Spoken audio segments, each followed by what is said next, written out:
Keelokan wanita kadang mengundang hal positif maupun negatif, tergantung siapa yang memikirkannya. Tak ayal dengan lelaki yang duduk di depanku saat ini.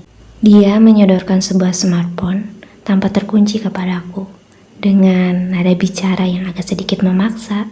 Kami yang duduk berempat saat ini, aku, temanku, dia dan temannya, hanyalah satu benang takdir yang dipertemukan dari sekian banyak pertemuan yang Tuhan rencanakan malam itu.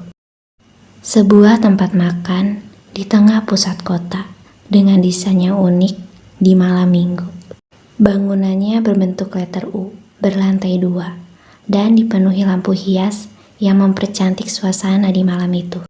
Aku datang ke tempat ini bersama temanku, memilih meja di lantai bawah dengan dikelilingi banyak orang yang sedang menikmati live musik.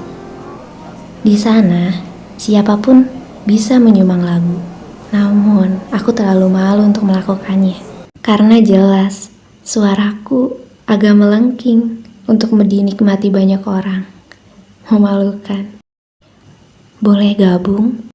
Terdengar suara pria yang akan jadi pusat konflik dalam cerita ini. Aku dan temanku mengangguk sambil tersenyum, mengisyaratkan persetujuan dari kami. Bangku yang tadinya kosong, kini terisi oleh dia dan temannya. Di meja nomor 2, kami berbincang-bincang, layaknya orang yang baru kenal. Tertawa sedikit, namun tak yakin itu dari sebuah ketulusan. Mereka menanyakan beberapa pertanyaan, seperti, "Kalian dari mana? Lalu, kesini hanya berdua? Gak ada yang ditunggu kan? Umurnya berapa?" Walau menurutku yang ini agak tidak sopan. Setelah perbincangan ini cukup lama, mereka menyodorkan sebuah menu pesanan. Bukan seorang pelayan, maksudnya meminta aku dan temanku untuk memesan sesuatu. Namun terlambat. Kami telah duluan memesan sebuah minuman, susu rasa coklat, dan green tea sebelum mereka datang. Lagi pula, menurutku mereka hanya figuran, terlepas dari cerita yang kubuat. Jangan terlalu bekerja keras.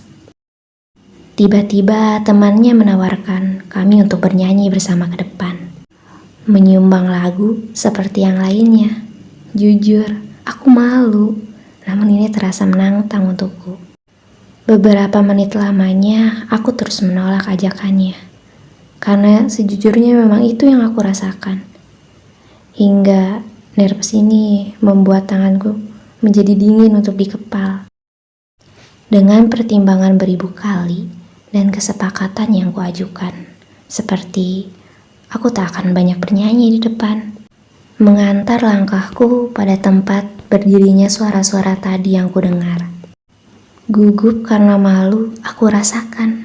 Rasanya aku ingin menggali lubang atau membuat tirai pemisah di antara aku dan semua orang di sana. Jantungku berdegup kencang. Rasanya aku tak bernapas. Namun, semua itu hilang ketika semua orang ikut bernyanyi terbawa suasana. Mungkin bukan karena suaraku, tapi karena suara bagus yang dimiliki temannya. Singkat cerita, Pupus, lagu dari Dewa 19, telah kunyanyikan bersama temannya dengan wajahku yang memerah. Walau malu, aku rasa itu malamku, malam yang menjadi kenangan, karena membuat jantung ini berusaha sedikit bekerja dari biasanya.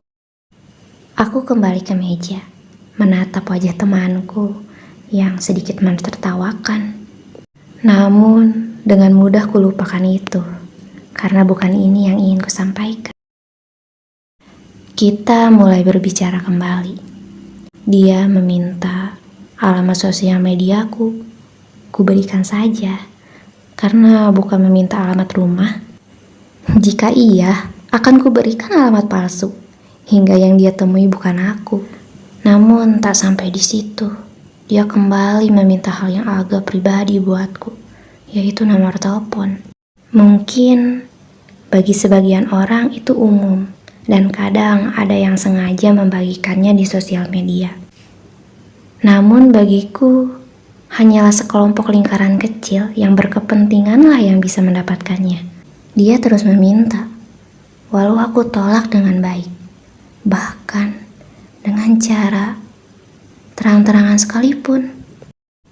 Tak lelahnya dia meminta, dan tak lelah pula aku menolak. Hingga keputusan untuk pulang aku rasa tepat. Sesampai di rumah, aku membuka akun sosial mediaku. Dan sedikit penasaran akan kegigihan pria barusan. Malam setelah aku pulang itu, semuanya baik-baik saja. Tanpa foto di berandanya. Walau begitu, tak kubalas pesannya, karena sudah malam juga. 1, 2, dan 3 hari berlalu. Aku sempat berniat membalas pesan pria yang 3 hari lalu aku abaikan. Namun aku dibuat kaget akan perubahan foto profilnya itu.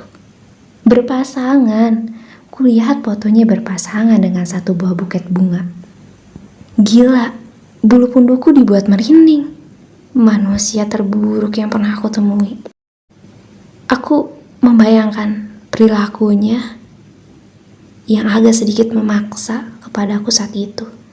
Namun, dia sudah punya kekasih selama ini. Walau bukan hal baru lagi bagiku, namun hal ini akan selalu membuatku merasa merinding jijik mengingatnya. Andai bisa, ku tebas kepala sombongnya itu, sehingga dia belajar bahwa bisanya perempuan yang seperti ular lebih sadis dari buayanya laki-laki jika soal memainkan perasaan.